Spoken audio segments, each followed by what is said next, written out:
I am Minail Fatma. I is in class 6. Okay, Minail beta. Now tell me, what is the purpose of a microscope? The basic purpose of a microscope is to enlarge the image of small objects that cannot be seen with the naked eye. Okay, आप जरा check करें. Where is eyepiece? Yes. Beta, now tell me, what is the purpose of a microscope?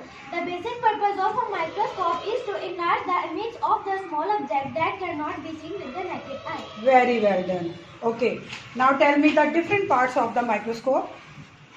This is eyepiece.